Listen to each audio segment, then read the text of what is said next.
Is going on, Ponophobia? Oh, I'm so excited to finally be able to cast, Tom. You have no idea. Oh, I have every single idea.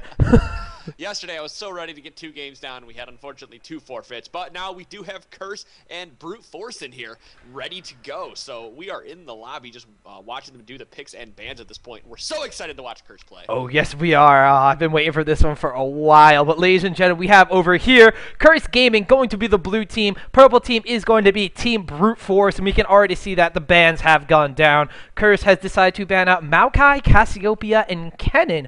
Maokai, of course, being a very powerful jungler. He has the ability to suppress out of the jungle. He can clear very quickly if he's able to put down enough saplings to take out that Wraith camp and then immediately go to blue buff. So Maokai, kind of an obvious choice to ban. He just has something to reduce damage being dealt to your entire team through his ultimate. He has disruption, he has a little bit of damage, and he's a lot of CC. So Maokai, definitely the tree you don't want coming out of the jungle, so he's getting the axe from Curse. Cassiopeia and Kennen, 2 champions that could go either top or middle, but they are both mage-like casters. They are ability power based. Cassiopeia dealing most of her damage through damage over time, and Kennen, you know, he does see some play in the bottom lane as an AD version, especially after some of the IAM tournaments we've seen, where we've seen AD Kennen bot lanes, but predominantly in the middle or top as an ability power caster. He has the ability to proc off little triggers that will stun after 3 stacks have been achieved, so Kennen, a very annoying champion to be playing against. So obvious ban out from Curse there, but why don't you take over who Team Brute Force is banned out before we get into these picks going down?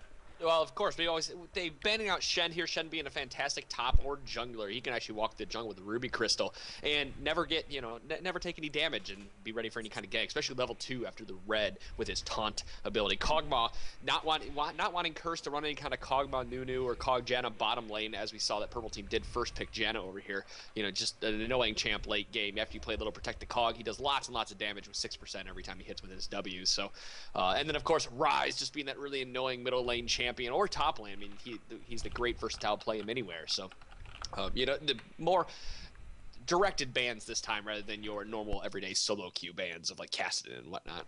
Yes, these are definitely more bans of people that will be able to wield these champions in proper team fights, not your standard ranked ELO bans that you were talking about before. This is its solo queue, ladies and gentlemen. This is the ggClassic, and we already see some picks being taken from either side. We saw Pull Belter for Curse first picking Udyr, who could go in the jungle or could go top lane. We've seen a resurgence kind of top lane Udyr. He does favor that Tiger stance over the Phoenix stance. You would normally see Udyr going in the jungle, being able to dish out some extra little bit of damage. Interesting, a little bit quiet. But we also see on the purple side, we have Team Brute Force picking up a Janna and a Morgana. So that Janna, interesting about where she is going to be going in this composition. You know, she's obviously going to be going in the bottom lane as a support character, but does that mean, that Kog'Maw being banned out from purple team, I don't know who they're going to pick up as their range carry. You make some very good points here. I'm actually trying to listen to make sure that our sound is correct, because they were saying I'm a little quiet, so I don't know. I moved the mic closer over on this side. I like this Curse Cop over here picking up a Misfortune. I know I play her a lot, and I've been watching a lot of other people play her, being able to stop any of those heals anyone can throw out. It might, them over here picking Warwick now. Apparently, I am very, very quiet on stream. Tom, do we have something going on with our settings on Skype? I'm double checking with that one. You keep talking. You keep talking about the picks and bans. I'm going to double check to see what we have as far as sound issues. All right. So, Curse Poltmore picking up here over Udyr. He does have. He does have the Ignite Flash, so mostly he may be going top lane unless Elements decides to switch with, or unless Elements switches around here. We have a Lee Sin go top. More than likely, we'll probably see a top lane Udyr. Now, it'll be interesting to see if he decides he wants to go Tiger stance top lane, as we've seen a lot in the past with some of the, the different pros and whatnots have been doing some Tiger in the top. But he may go Phoenix just to be able to clear it faster, depending who he's going to be laning against. Cop picking up Misfortune, very great in the bottom lane, being very aggressive. She can walk down through there. Her W after a few levels gives enough of a BF sword for damage when you use it. And of course, I just talked about Lee Sin being a fantastic jungler. He has great level 2 ganks, but however, we'll see them on the blue side. So we might see a level 2 gank going to bottom as they take the red buff and walk down. Ooh, I like this. Sidco picking up a Mordekaiser, very tanky middle champion. Also, obviously, can be played top lane. But more likely, we'll probably see him walk down the middle now, being able to go against that Morgana. I feel that's a very safe pick, Tom. I absolutely agree. I am thrilled with the fact that Sitko is going to be picking up Mordekaiser for Curse. Mordekaiser, very, very strong champion to be played in the middle lane. We've seen Skara from Dignitas wielding him to the utmost efficiency. So, Mordekaiser, he's just one of those champions that he's able to sustain himself because he has that built-in shield. He's able to dish out a lot of damage because his cone effect from his Siphon of Destruction can hit champions as well as creeps in a line. It therefore gives him back shield and everything. Yeah, we're going to have to reconnect Skype, it looks like, but be right back. You call me this time, actually. But ladies and gentlemen, as I was saying, as we are picking up the call from Mr. SK Ponophobia over here, Mordekaiser, a very, very beefy champion to be played in the middle, predominantly because of that shield. He can increase his magic resistance and armor with his W. He's going to just be, the shield is just so ridiculous, and that's what really makes him a strong character and a very hard target to focus. However, he does suffer from the fact that he has to use health in order to cast his spells, and that Morgana's might be able to abuse him a little bit with the range that she has. I like, well, with that shield there, even if she catches him with a a dark binding and a pool, the fully buffed shield on Mordekaiser isn't going to allow him to take very much damage. But we do see over here now, we have a Aurelia pick for the last pick coming out of Brute Force. So we'll probably see, a Warwick in the jungle, a Janna, Caitlyn bottom lane, Aurelia top, and a Morgana middle. See, that's very interesting. Most of the time you don't see Warwick going into the jungle since he got a little bit of a retweak. He normally goes to the jungle at a decent speed, but he is very susceptible to being counter jungled at early stages. Not necessarily because he jungles at low HP, he's able to lifesteal and keep himself very, very high, but he doesn't have some sort of CC or ability to clear out multiple creep camps with a single spell. So we could see like a Maokai or somebody, that they don't have right now, being like going in and just doing AoE damage. Lee Sin to be able to do it with his E, clearing camps a little bit faster, and might be able to get some counter jungle down on this Warwick. He has, however, been used as a very, very decent solo top champion, as he's going to be able to get the sustain from his Q. He's got a little bit more buff on his lifesteal and everything from his passive. But putting him in the jungle, it's a little different. I mean, you definitely don't want Aurelia going in the jungle. She's a menace of the top lane, actually flipping to teleport at the last second. So I don't know if that was just a little sneaky thing by Team Brute Force there, thinking that maybe Curse wouldn't pick up on the teleport, and now they might just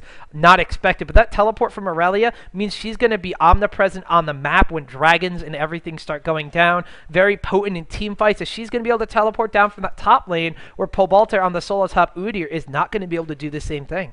No, what I do like over here?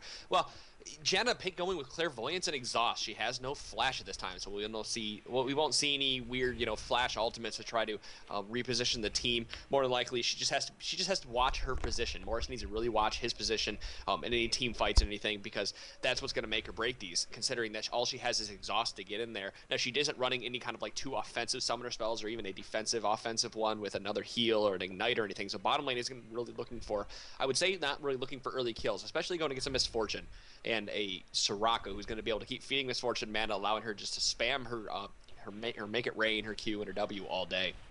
Tom, real quick, I thought we should talk about Stack Exchange since we have another minute left here. Oh, really? Talking about Stack Exchange. Now, aren't they one of our sponsors of our awesome ggClassic tournament?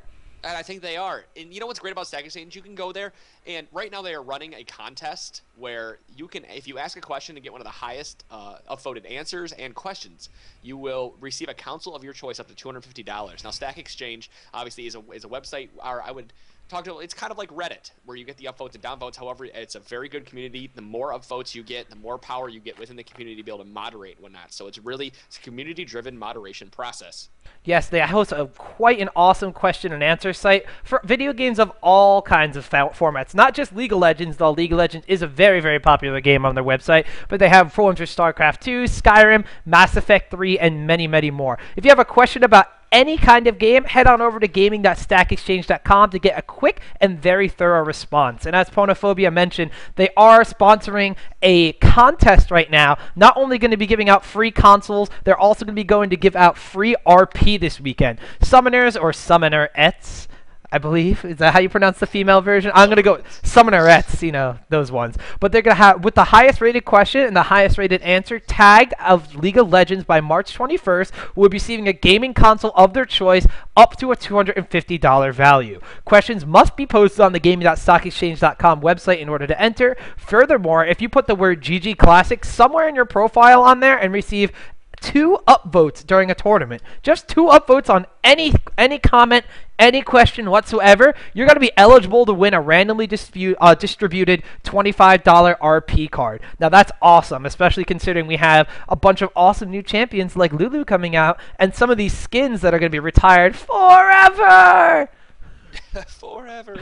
We're trying to figure out what's going on here. That with the volume, guys. I've turned everything up on my side. I'm not sure if it's something that Tom's been doing over here. You been changing stuff on me, Tom? I think it might be because we did not have the original GG Chronicle channel set up on my stream. Someone may have played around with the settings, so it might be an XSplit issue, ladies and gentlemen. Right now, I have Ponophobia turned all the way up on my headset, and he is very, very loud in my ears. But I'm gonna bear with it for you guys to see if you're able to hear him a little bit better. But after this, we might have to take the stream down for just a quick couple seconds in order to adjust the sound issues. But more importantly, we have a very, very amazing game going on in the loading screen right now. You know what the game we like to play on the loading screen is, Mr. Ponophobia? I hear something about skins. Oh. I'm a little fuzzy on what that is, though. Yes, it is the ancient art of the League of Legends skin war. Now, taking a quick look at the Cursed Gaming side, everybody except for Sidco has a very awesome skin. We have Acolyte Lee Sin, the Divine Soraka, the Udyr with the awesome animal heads, and of course the Mafia-esque Misfortune being played by Cursed Cop. So 4 skins for them, but if we take a quick look down at, Team Brute Force before the game actually started, had a full team of 5 skins, so that means we have to give the starting edge to Team Brute Force as we start the first round. Of course, and whenever you have more skins, you're more likely destined to win the game over anything else. So we see an early clairvoyance, going down over here to check where everyone's going to be walking to, but I don't think they actually saw what's going on. So we'll see. They do see what items everyone has started with. We do see blue team walking over here in the jungle. I don't know if they're going to be invading, but we do see pings going down from purple team up top to say, stand up here and watch my red buff. Yeah, Warwick is probably going to wind up starting at that blue buff, although he's coming over here to the red buff, so it might be interesting. They may be trying to steal they might be thinking that Curse is going to be trying to steal their red buff because Lee Sin normally does start with red, and we can see here they know exactly what Curse is up to, as it looks like they may be going for some jungle invade early at level 1. Oh, I am so excited for jungle invades. They're part of my favorite part of the game. Just don't start squealing on me if Lee Sin grabs red. If Lee Sin grabs red, all bets are off. Here they go. They're going to be walking directly onto the Caitlyn Cupcake. Excellent positioning as Soraka already blows a heal down on Elements, who's jungling this time around. You normally don't see Elements playing outside of his support role because they have Liquid on their roster. He is a support player as well. So Elements going to be playing a little bit, out of his elements, as he is going to be picking up jungle Lee Sin this game. I actually didn't mention that before and really wanted to point it out, but he was also time to point it out. Probably hungry for that cupcake was Elements, so he did mention it was St. Patrick's Day and he was feeling a little Irish the day after. Yeah, that's one good way to put us. Stay a little under the weather. That's a good way. Saw pings going on. A purple team on Dorelia. They were saying maybe they might try to come around to still invade, but it does look like Kersey decided not to invade at any point. Now to start at the normal wolves to blue. So. Yeah. We'll have to see with the route that Elements decides to take at this point. The same thing over here as we have a race start over to red for Warwick. So we might see a level 2 gank come out of Warwick. Yeah, I see this as a little bit of role reversal on the jungles. Elements on Lee Sin taking the blue buff from Golem, whereas Warwick on Red Eyes is going to be taking up the red buff first. Normally see these two champions taking the opposite buffs. Lee Sin at the red and Warwick at the blue to go through the jungle quicker. Lee Sin is probably going to have a slower gank, as you mentioned. This Warwick at level 2 might be going for a very quick level 2 gank on either top or middle, and I absolutely would love to see Warwick do that. No, it looks like he's going to go ahead and go over to Wolves, then probably blue, maybe donating it to the middle. We'll have to see, what they decide to do at this point. It might benefit him to take it, as he can walk through the jungle quicker, spamming that Q, which it looks like he's going to, not pinging or calling him over at this point. So Sidco doing a very good job of pushing this Morgana back here. That shield on Mordekaiser just does so much. Even a dark binding into a pool won't be able to do much damage to him, especially at level 2. No, we can already see Mordekaiser pushing Morgana back to her tower. This is what Mordekaiser will do, as he's going to be getting a lot of those area of effect damaging spells down from his spells. Udyr and Aurelia, meanwhile, up top, just kind of going for creep score. They traded a couple blows, but both of them are going to be able to sustain against each other's very early poking game. And not much is going to really go down in that lane until a little bit later when the damage starts to stack up. Meanwhile, on bottom lane, Cop and its YC is going to be just sitting back on their own creep score. Janna is not going to be a sustain support for that Caitlyn. However, she is going to be buffing that Q and her auto attack damage with her shield, so that is a very, very dangerous thing. Soraka, however, is going to be countering that effect very nicely, as she's going to be not only healing up Miss Fortune with that Astral Blessing, but she is also going to be giving her bonus armor to sustain herself better against that Caitlyn's burst of damage through that Janna shield. You know what I like up here? We're going to go to top lane because Pole Belter going with a 2 points in Tiger Stance. So I had mentioned maybe we might see a Tiger Stance Udyr coming out of him very quickly. And it's been doing a very good job. He's level 4 to Aurelia's level 2, almost level 3. I like that a lot. Going for Tiger Stance early, a lot of people seem to forget that it deals burst magic damage and a 2-second damage over time. So that Tiger Stance not only increasing attack speed and shredding through with a little extra damage, but they are going to be dealing magic damage over time. And a lot of people discount for this and wind up building a lot of armor against Udyr up top, when Udyr is going to be dealing a predominant amount of magic damage if he goes for that Tiger Stance. Now, we did see that Elements came over here and took the Wolves off from Red Eyes. Now the Wolves are respawning, so unfortunately it wasn't enough time, as this jungle does spawn very quickly, but he has given him a little extra experience now going back and picking up a Doran's Blade and a Sight Ward.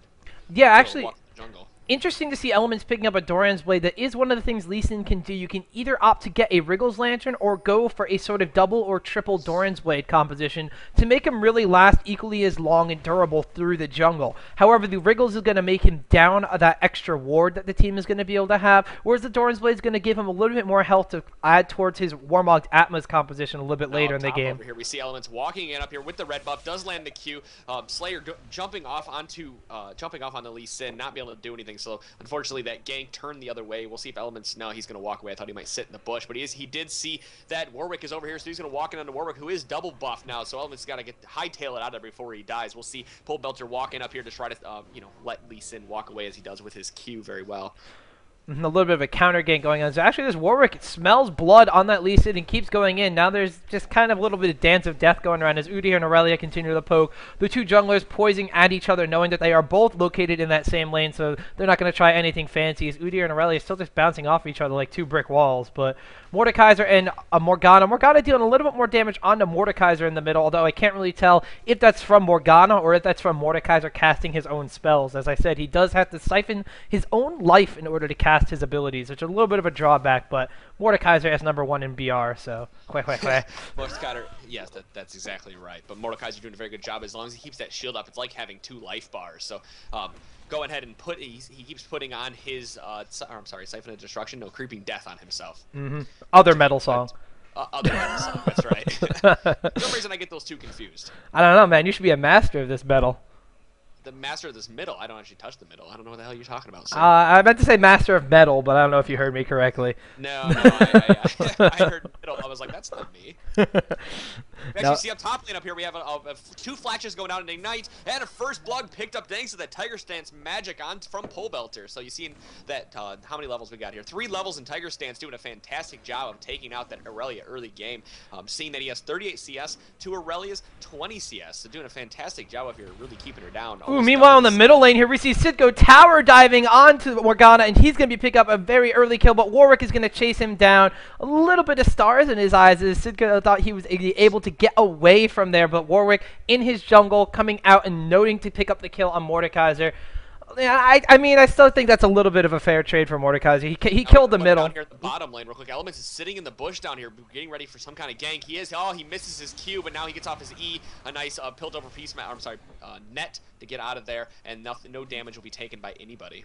Yeah, so a little bit of a missed chance there by Elements as he missed the Q, and that really reduced the amount of damage he could have done in that gank on the bottom. But returning to that middle situation very quickly, most people would say, oh, it's not worth it. Mordekaiser died anyway. Morgana picked up an assist, but Morgana did not pick up a kill. Warwick picked up the kill. Mordekaiser would have gotten away if Warwick did not come in, and it keeps Morgana down, whereas Mordekaiser is now ahead by 1 kill, and is still a little bit ahead in the creep score game, although Morgana's catching up now that Mordekaiser had to come back to lane after dying. So Still working out better in Sidco's favor because he does have that kill, so he is going to have a little bit more of a gold advantage over this Morgana. But we can even see middle lane is going to be following people around. It looks like they have a timer on the blue buff, as they might have wanted to go over here and try to steal from Elements. Mordekaiser kind of following. I don't know if he wanted it or he's just trying to deter them from attacking Lee Sin in the jungle. But Warwick is sitting over here in this bush. Lee Sin is continuing to finish off that blue buff, but a Mordekaiser ultimate goes off. Yeah, and Warwick ultimate too. Double stun and suppression going off. Mordekaiser, look how tanky he is though. He's not going down without a fight.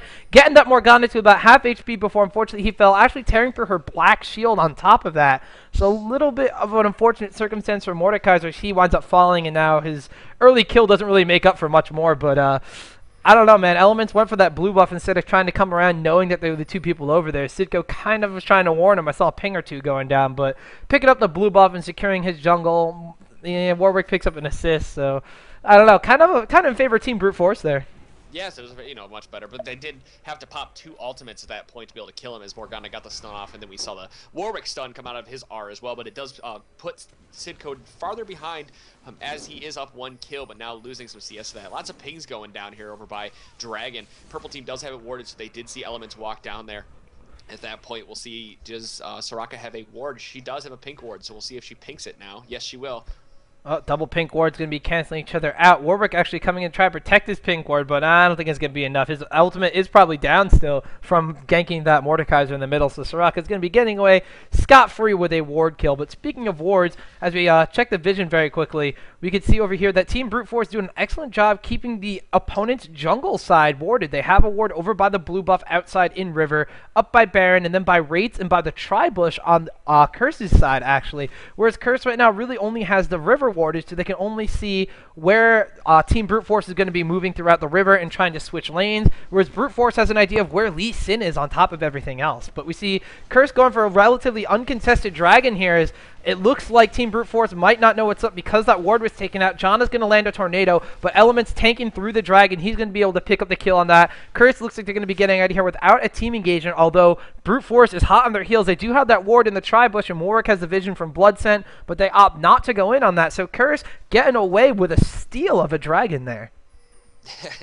I wouldn't really call it a steal, more of a very well timed and knowing where everyone is at in the map. You just talked about how good of ward placement they have. They're able to see where anyone's at, as they have this whole river warded, so they're going to be able to watch anybody coming in at any time. Which is, a fantastic way to take it. But what they can't see is this Warwick running around their jungle right here between the Tri-Bush and their Wraiths. Lee Sin even recalling. He's going to get an ultimate down onto Liquid. Liquid looks to be in trouble. Curse Cop popping the Make It Rain to slow down that Warwick's chase. Flash is burned by Liquid, but now Caitlyn and Janna laying down the pain on Cop. He's going to be getting out of there with a little less than half health. Actually, Caitlyn taking a little bit more damage than I think she wanted to in that engagement, but ooh, another ultimate coming out of Warwick. He did not pick up a kill that time, though, but it is going to be forcing Curse to play back a little bit in this middle lane, and they do not have a ward in that bush, as Soraka was pushed back and unable to place the ward that looked like she wanted to. So they really don't know if that Tri-Bush of Warwick's still there or not. So Elements is going to come here to play protectively. They're even pinging right there. I don't know what's going on in that Tri-Bush. We'll have to see. Saw Soraka. Oh, here we go. That ultimate doing a great farming tool there. Oh, look at the damage she's taking. Again, on any caliber. I'm sorry, a nice ultimate coming out of Caitlyn at that point, unfortunately missing her, so she's not going to be able to do much. Now going to walk back. I'm assuming maybe teleport back now to try to pick up some items, as they are sitting. I don't see how much gold we're sitting at. We do have 630 now, so I don't think anyone's going to be going back. I thought she had a little more after that engagement, but I didn't have the screen up. Caitlyn actually has her BF sword, as does Miss Fortune, mimicking pretty much the same kind of build. Miss Fortune has gone back, though, and picked up that Vampiric Scepter to give her a little bit better sustain in the bottom lane, which is interesting because she is the one with the sustained support in Soraka. Now, maybe she's just a little bit ahead in the farm in that case, but we see up here this Udyr just laying down the pain. Tiger stance, bear stance, turtle stance, tiger stance going off on this Aurelia, but Aurelia, not the one to be super squishy, is now chasing back down on this Udyr with Warwick in hot pursuit. Warwick's dealing some damage. A slow comes out from Aurelia. Have to pop the flash as Udyr actually gets suppressed afterwards, but here comes Elements out of nowhere. It's shielding that Udyr. That Aurelia is getting severely low. Udyr is low, but he is still super tanky. Warwick is somehow low as well. Elements dealing lots of damage now. Warwick and Aurelia force back to the tower. Elements might be diving, getting a little bit greedy, missing a Q, but still can be out in the tower. Sidco is going to be putting the ultimate down onto Warwick, but getting stunned in tower range by Slayer. Morgana following her lane up, gonna pick up a kill, but not before Mordekaiser's ultimate slowly ticks down and destroys Warwick in the weirdest 1-for-1 I think we've seen in this tournament, but it is not over yet. Morgana thinks she can take down Elements and Pole Bolter, popping an ultimate. Aurelia coming back in. Morgana's pool is going to pick up the kill on Elements, so no longer a 1-for-1, a 2-for-1 in a pretty prolonged team fight in top lane. Oh, it was fantastic. Everyone knowing what's going on, walking up there to help out the other team. We see Warwick, going to walk in here. He's getting caught by a Dark Binding now, having to pop Turtle Stance to try to save him. He's going to walk out of there as Slayer is not able to dash in with Aurelia. So now it does look like that Pole Bolter is going to sit up here for a little longer than instead of going back. Nope, there he goes. Very interesting to see that Pole Bolter, the one who originally got engaged upon, is the one that is left standing in the lane, whereas the two people that went to help in Sidco and Elements are the ones that wound up perishing. Yeah, interesting gauge. I really thought that Elements was going to be able to pick that up and help that out very well, as they did take Aurelia down, but having that Aurelia's passive went there. Every time she gets stunned, she's stunned for less every time someone else comes in, so that might have really been what had happened at that point. Yes, indeed. We see over here Mordekaiser now having returned to his lane, just going to be farming up against Morgana. Bottom lane still pretty much a little uneventful. Every single time a jungler seems to come down here, there's a little spark of action. But that Misfortune, 127 farm, Caitlyn at 117. They are content just playing the creep score game. We see over here a little bit of engagement as Morgana actually placing a ward in front of Mordekaiser. So, very interesting. They do know that ward is down now. It looks like there might be a pink ward for Mordekaiser anyway, so he's just going to come over here and pick up a kill. Free 25 gold. Thanks, Morgana. Even putting spells down onto it. Mordekaiser, those wards are spell immune. What are you doing? They're just trying to put up his shield a little bit. That's what he's saying. I guess so, but he's still spamming health on a ward. At this point, I don't think it matters, but we do see he does have the Will of the Ancients, so every time he uses some of that health, he's going to get it right back in the damage that he's dealing. That is very, very true. So I guess it doesn't really matter at that point. It looks like Sidco's going to try to up here, maybe a little counter jungling, but unfortunately the race are down. So we'll see if he decides to walk up top to help this Udyr take out Aurelia. But look at how low he has that tower now. Yeah, he does have an extremely low, actually tanking through the towers. Look at that Turtle Stance doing so much work. Now he's turning into Tiger Stance, knowing that Sidco was coming up from before. They're probably going to pick up a kill on this Aurelia. Mordekaiser ultimate is down. They're still chasing after Aurelia, not going down easily, though, but she is so low. That health potion, though, trying its best to battle a Mordekaiser ultimate, but no, I am sorry. Mord's ult may have been nerfed a while ago, but it could still beat out a health potion, I would hope. Well, yeah, you only get 150 life over a few seconds, unfortunately. Mordekaiser's ultimate just doing a little more than that, but now they have an Aurelia Ghost. They're going to try to push down this tower a little more. Oh, man, that top lane is just not going in Aurelia's favor right now. The tankiness and sustain from Udyr combined with the burst damage out of Tiger Stance is just too much. As this tower might go down. Sidco is going to recall, but that's probably going to be at the exact time as Ghost goes down. But in the meantime, Team Brute Force are going to be picking up maybe a kill on this middle tower. No, Elements coming in to defend that a little bit. But we can see on the bottom lane here, Misfortune looks to be caught a little out of position. Tornadoes and Piltover Peacemakers aplenty going out as they get her down to below half HP. Actually low enough that Soraka's heals actually can only bring her back up to half. In the middle, getting two ultimates taken down on him. He flashes to get out of there. They unfortunately stacked their ultimates onto him, not being able to get the double stun off like they had before in the middle lane when Sidco died. Yeah, but now Elements barely living that tower, barely living with about as much percent HP as Elements himself has. But coming out ahead in that one as neither the tower nor Elements fell. But Team Brute Force setting up for Dragon, but Curse knows exactly what's up. It looks like it'll be a 4 versus 4 team fight. No, 5 versus 4 as Aurelia stuck up top and going to be recalling down to make it a 5 versus 5 now. Getting the Make It Rain off on her. They're going to be focusing down on Warwick first, but Sidco gets caught. Aurelia actually now out of position as her team backed off as Elements are going to pick up a kill with the Sonic Wave Resonating Strike combo. Soraka's chasing down Caitlyn over here on the bottom, whereas the rest of Team Brute Force has to peel away. A quick kill on the in-teleporting Aurelia. I thought she thought her team had the advantage, was going to go in, but as soon as Sidco took a little bit of damage and Lee Sin fell down on to, it looked like Warwick for a little bit, he immediately switched over to Aurelia. She was caught out of position, and she wound up dying because she was misplaced by her own teleport. So little miscommunication cost Brute Force the second dragon of the game, and that's why Curse is about 4,500, 5,000 gold ahead right now. Yeah, they're doing a fantastic job. Look at Sidco going to walk over here, get a little more farm now, as he's going to be able to pick up these rays and warding just in case anybody comes after him. So fantastic job by Sidco here. Now here comes Warwick to see what his rays are at. Nope, sorry, Warwick, they're gone. Oh, my waste is gone. I wanted to kill them in the jungle, but Sidco's like, wait, racist best. You know, in that last team fight, I thought it was hilarious that Soraka decided to flash over the wall at River to try to kill that Caitlyn, who was still just under a quarter life. Yeah, she really wanted to get that infused kill. I don't know if you were watching earlier, but we had a game between Choppa in the car and another team. I believe they were from Texas A&M, a collegiate team that decided to enter the tournament. Choppa in the car had a jungle Soraka, so I've seen crazier things from Soraka today.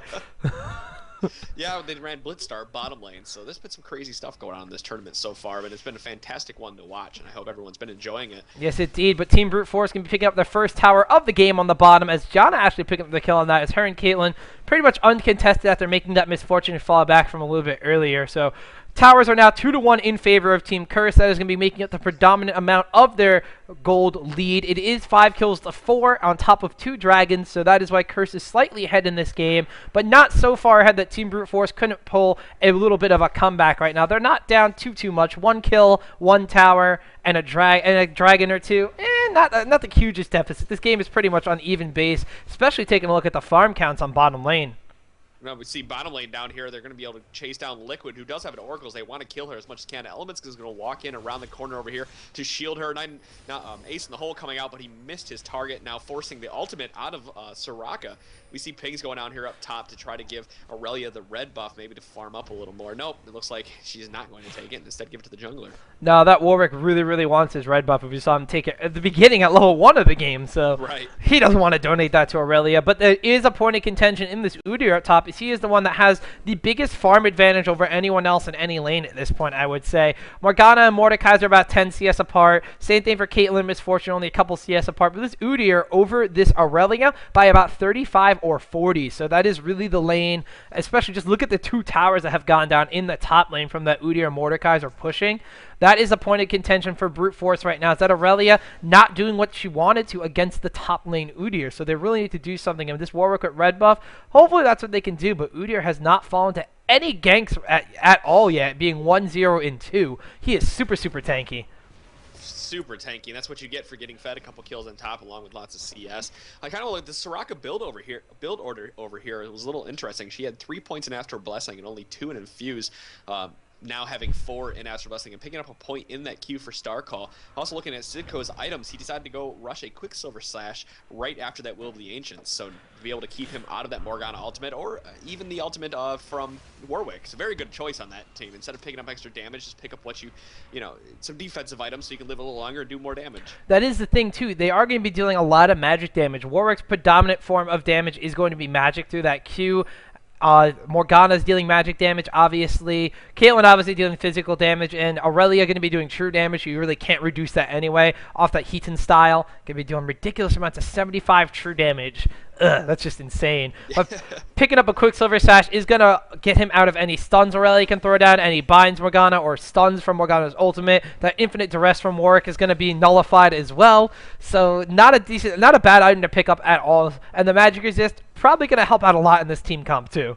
Yeah, that's how you got to build Mordekaiser, though. Oh, looks like Cop got caught down over here by a Dark Binding into a Tormented Soil, taking a little bit of damage. Cop was able to take out his tower while we were talking out through that, so now he's going to roam a little bit, as he does have red buff. So if you can catch somebody that's slow, is going to help a lot to allow Sidco to get in there to do some of that damage that he needs to be able to do. And it's interesting to see that Cop has opted to go for a Bloodthirster and Zeal composition, whereas its YC has actually gone up to pick a Infinity Edge first in the Caitlyn build, going for straight damage over sustain, which once again I have to say that's a little weird because that Caitlyn has Janna, whereas Misfortune has Soraka, the sustain healer. And I might shut up right now because we see just 4 people versus 4 people going back and forth in the middle lane here. There might be an engage as Warwick goes in, catching Cop out of position. Aurelia's going to flash in. Look at the awesome ultimate going off by Morgana, catching everybody from Curse as Aurelia picked up 2 kills on Soraka and Misfortune, forcing Elements and Sidco back. It was a 5 versus 4 in that middle lane, so that Warwick with the awesome engagement suppressing down that Misfortune. She wasn't able to deal any damage in that fight. Morgana immediately chaining her ultimate after that. That's the double stun suppression combo that Team Brute Force really needs to knock Curse out of their high horse in this game, and they are doing it perfectly now. Yes, and, you know, Misfortune over here, she had 37 stacks on her Bloodthirster, probably 40 by the time that fight started, now losing every single one of them. While Caitlyn's sitting over here with that Infinity Edge is going to allow her to do way more damage until, you know, Misfortune can once again farm up that Bloodthirster. It looks like this middle tower, as much as Elements tried to save it before, and Sidco decides to try to save it now. Ooh, actually, Elements coming in from the side with Pabalter coming in from the top. They wanted to go in that Janna. She is really low. Now forced on Morgana, but she already has that Zanya's Hourglass. She's going to use it to survive a little bit.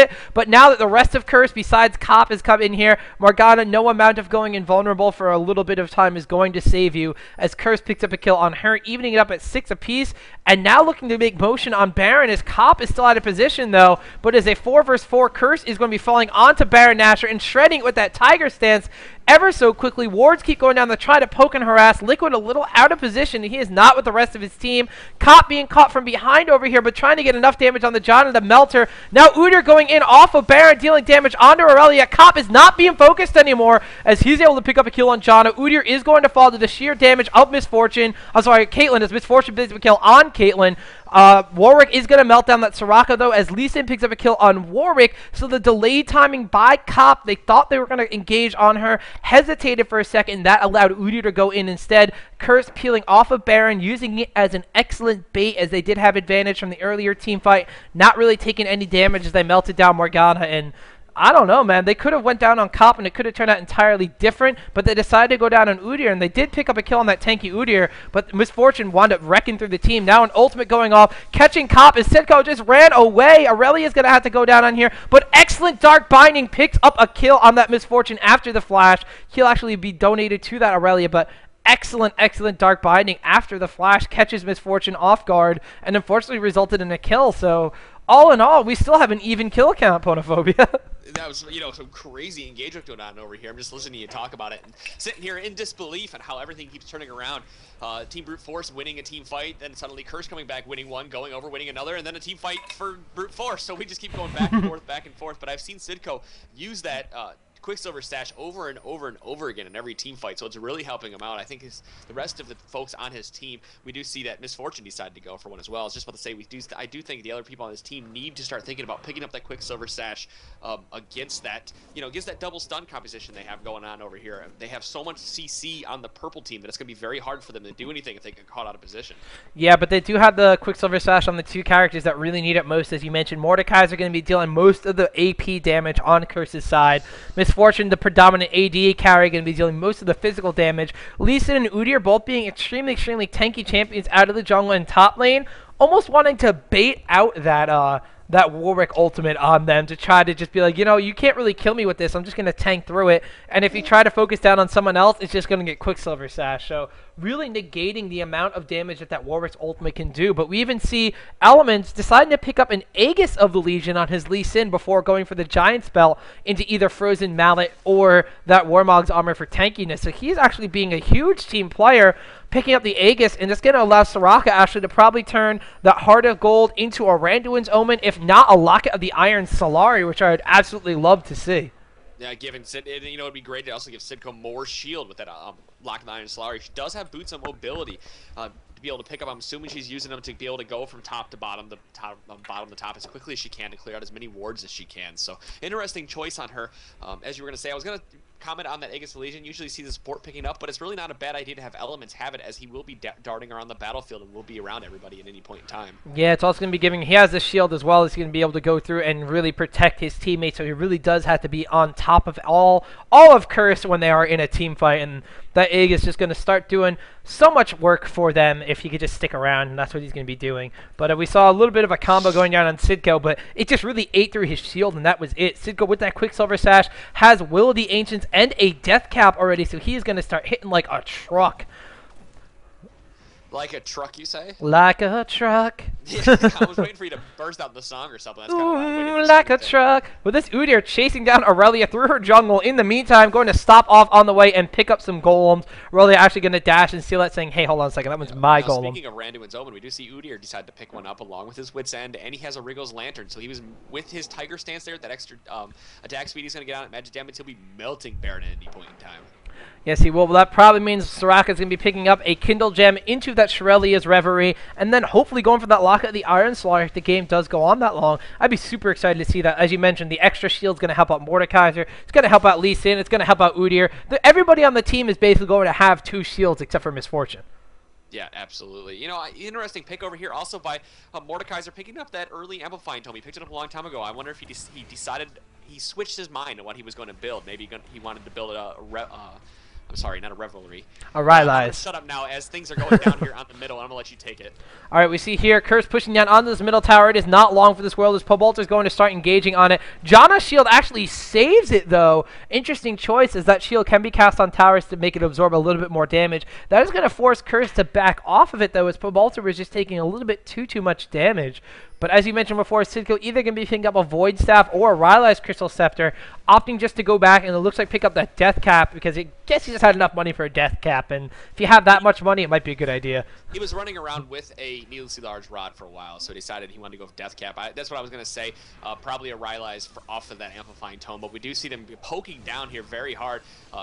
Poltbelter on Udyr over here being very tanky. He can just walk in and do damage on the tower. Look how much he took off that within like 3 hits. That is so strange. As I'm just taking a look over here, and it seems to be that Brute Force might have a little bit better of a poke composition, as they have Janna's Tornado, they have that Dark Binding on Morgana, and the Piltover Peacemaker. Lee Sin can fire Qs, and Misfortune does have double up. Mordekaiser has his AoE, Siphon of Destruction, but they're not really even abusing those. We just see Dark Bindings and Piltover Peacemakers going off, but the team that Curse has is just so tanky and resilient to all this damage right now that they're just able to push onto that tower, tank the damage, fall back, and then be back at almost full health because of Soraka's heal. Yes, that's another great reason to have Soraka. She'll be able to keep everybody up at any point in time. Now, we do see Cop running with heal as well, so they have plenty of sustain on their team. And another Dark Binding coming up and not catching into that Tormented Soil. Purple team right now needs a very good engage in somebody with an ultimate out of either Morgana or that Warwick. The kill counts are even, though Curse is ahead 3 towers, 4-1, and they are ahead in the goal count because they do have 2 dragons, 2 Team Brute Forces, 1. So, I'm sorry, they might actually have all 3 dragons. I completely miscalculated that. I am sorry, ladies and gentlemen. But, first cast. We gotta work out the kinks. But, yeah, just trying to shake it all off right now. But that is going to be basically a 5.5k gold advantage for Curse, as we see them opting to back off this tower. They know that they're in a little bit of a commanding position. They don't want to try to force a team fight at a tower that could result in death from any of their members. Sidco's going to go back on the bottom lane and farm this up, pushing this by itself a little bit. This top lane has not yet to equalize from the earlier pushes from Udyr against that Aurelia. And that tower, second tower, went down like around the 15-minute mark, has been down ever since. So Curse is really doing a good job of controlling this game. They have control of the map past the river on either side. They do not exactly have it warded down, and neither does Team Brute Force, wards being a very scarce luxury in this game right now. But considering how tightly clustered together they have Brute Force in the middle lane, they're just able to roam around as if they had the entire map warded, because Brute Force is just too afraid to move out right now. And I would definitely be too that Udyr is going to get to the point where he's going to be unstoppable, and he is almost there right now. As well, he's going to go in first amount of engagement. No, decided to take red instead. Look at that. The Curse is just literally being a bully to Brute Force right now. They try to move out as a team of 5 and take a buff. Curse comes back, and they steal it with Udyr pushing back the team with the other 4. They're hovering around Baron, trying to give Brute Force a little bit of a false sense of security, making them come out, and they're just literally, it's like taking candy from a baby. They took the red buff away. It's pretty cool because they're literally just dominating the map right now, and Brute Force has to react, but they're looking for any sort of hole in Curse's defenses, and they might have actually found one now as they see that there's no one over here by Baron. They've been able to get out of the riverside, so they might get a little bit gutsy and try for something here, but they're just kind of spread out now, like converging back to their little quote-unquote safe area of the middle lane, and this is letting Curse come back up and start converging over by Baron again. I think they missed their opportunity to really make a move. They're going to go in here and check for wards at this point in time, maybe trying to bait out some kind of Baron, as this is the point of contention, like you had mentioned earlier. This is where we're going to see the next big team fight, and that's probably going to really decide which way this game goes, assuming no one, gets caught out of position or anything else while they're walking forward. I don't know, though. If you saw the Curse Invitational Tournament with them and Dignitas, Curse has been known to really get impatient after walking around Baron for about 10 minutes flat, and then decide to go straight for an enemy base, so I wouldn't mind seeing that either. No, sometimes you have to play little mind games, get people out of position, like you have Aurelia up here, and then force something down. But it does look like Elements and Liquid are going to walk over here and try to take an uncontested dragon. Elements does not have anything else besides a Doran shield and a giant spell, so he's not really doing a lot of damage because he does not have a Wriggles, but he'll probably be able to take this without anybody stopping him. Yeah, that is the unfortunate side effect from him not picking up a Wriggles and going for the double Doran's composition. Killing neutral buffs and monsters such as Dragon and Baron is now a little bit harder for Curse's side, as the only Wriggles Lantern they have is on Udyr, and he was not even in the jungle. But Elements are going to be picking this up A-okay. Brute Force doesn't seem to know this is happening, because once again, that Oracle's Elixir on Liquid doing so much work is now they are not having any wards anywhere on the map. Janna has her own Oracle's Elixir, but they're really using it for hunting down wards, and even though they're counter-warding a little bit, it's only really by Baron, and they're just too afraid to leave the top section of the map right now. Yeah. Now, do you see how much CS we have over here on Sidco's Mordekaiser? 304 CS at 32 minutes in the game. That's nearly 100 CS every 10 minutes. It's insane. As we see Morgana only with 242 in comparison. So that Mordekaiser, he's just walking around just taking all the kills in the game right now. Now, it does look like Purple Team is going to try to set up for Baron now as they're checking for as many wards as they can with that... Oracle's on Janna. Janna without Flash, though, so if she gets caught by anybody, it might be hard for her to get out quickly. She'll just have to use her R, to reposition the team. So that's really what they're looking to do. But now backing off at this point. Yeah, look how scared they got. Pobalter came in with a bear stance out of the top lane, and then just kind of fell back. Warwick was like, hey, what's going on? He came in again, and they just ran away. They are so afraid of Curse right now. They really need to man up and really try to make something happen. Otherwise... nothing's really going to work, because they're being out-farmed right now, they're being out-map controlled, and they are being out-pushed. Curse is literally just walking around like the entire map, taking buffs, taking creep camps, taking kills, and really it's up to Brute Force right now to make something happen in order to spiral this game in their favor. Otherwise, Curse, their gold advantage has gone from 5k to almost 7 or 8k right now, so... Right. I mean, if they don't act soon, Curse is literally just going to slow roll them to death in this game. But at the same time, it gives that Aurelia that time to keep farming up, so she can do more damage, get more attack speed. So every time she attacks, she'll be doing that 75 points of true damage. Now it looks like they're going to walk up here. Purple Team's either going to bait them out by standing up here, standing in this bush. It does look like that Sidco and the rest of the team are going to follow closely behind. Look at all the pings going down. This is such a mind game. It's just crazy to think of who's going to do what. Meanwhile, leading with Pobalter is not a bad idea. He sees that Warwick is outside of the bush. Make it rain goes down. Here comes the fight we've all been waiting for, ladies and gentlemen. Morgana ultimate going off on almost everyone on the team, but they are only going to want to pick up Sidco, who just cleanses it off with that Quicksilver Sash. Elements is going to draw first blood in this fight as it goes down on to that Caitlyn. Now Pobalter picked up the already low Morgana, popping that Zalnia's Hourglass at a very inopportune moment after her ultimate had gone down and after the entire team fight had gone through, trying to use it to survive rather than set up kills. Elements chasing down Janna. Janna does not look long for this world, as she's probably going to follow the Elements chasing her down. The 4 remaining members of Curse, in addition to that Morgana Ghost, are now going to melt Baron. I was looking up here. Lisa had to... Lisa had to pop Flash to get the kill on the Janna, as Janna got the shield up just in time. I don't know what Warwick's doing here, but he's caught out of position. Pobalter and Cop going to be falling down on Red Eyes. Cop easily taking him out after slowing it down with that Make It Rain. Aurelia going all the way down to the bottom. They might try to push something here, but there are 5 members of Curse right now that smell blood and smell victory in Game 1, and they want to push down this tower as soon as these creeps get here to tank it for them. Look how much the total gold on each of the people of Curse is right now. Sidco with almost 4,000 gold, 3,600. We have Cop with 1,900 gold, and Elements with 2,300 gold. So that, if they ever decide to go back, they'll be picking up many, many items and, make themselves even more of a force with that Baron buff, which they still have another 3 minutes and, 40 seconds left on. Yes, tons of items, as we see Pobalter actually deciding to go recall back to the bottom lane and push Aurelia off the tower. That Aurelia is just so scared of the Udyr, and with yeah, she should be afraid of him because she just dominated him up top. Interesting pick over by this Warwick right now. He decided 36 minutes in the game to pick up that Wriggles Lantern. Now, I'm not sure what he plans on using that for. Maybe that little bit extra sustain, as it does have 15% lifesteal compared to 12% with that Vamp Scepter. But instead of going with any kind of, Wit's End or, even a recurve bow to do some extra damage, he decides to go with the Wriggles.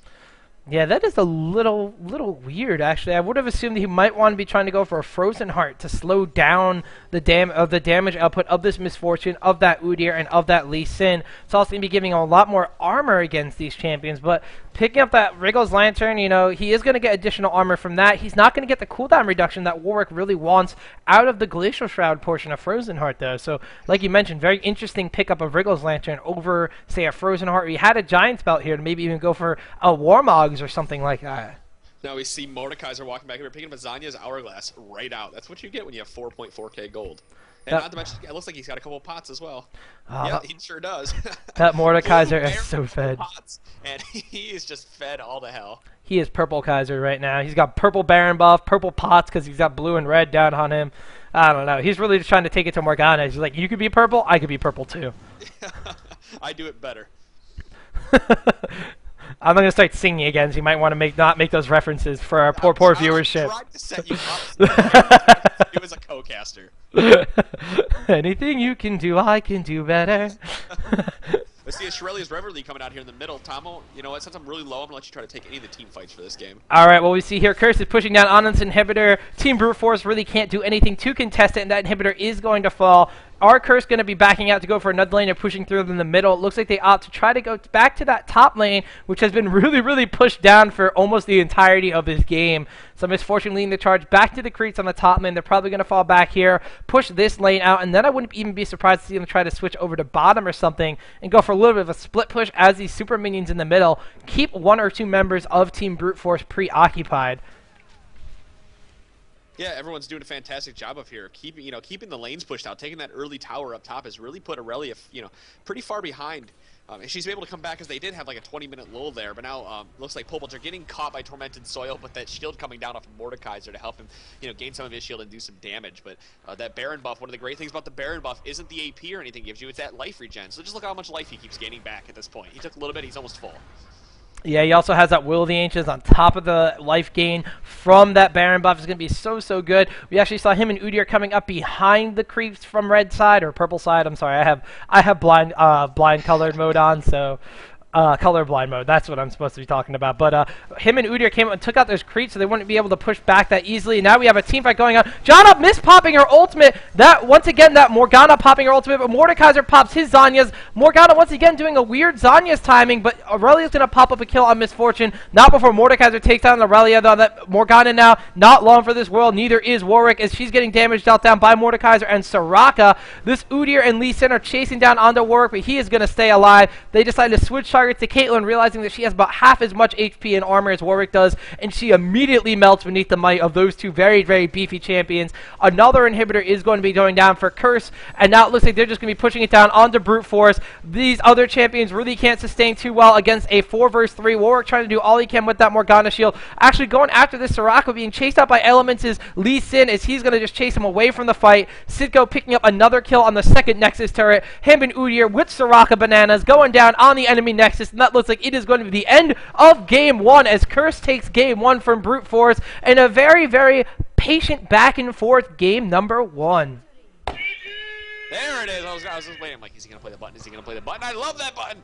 Everybody loves my GG button, but Ponophobia, that was an excellent Game 1 coming out from both teams, as Curse really took it due to their... they had patience, which they hadn't really been displaying in the past couple games, as we saw them not being super patient in that game against Dignitas in their own invitational tournament, opting to go straight for Dignitas's base and resulting in a couple of missed calls. But with this game, they showed such great patience, such great map dominance, and that's really what won in the game, as I kept mentioning. Team Brute Force, too afraid to leave the middle lane and too afraid to push out on their side of the river.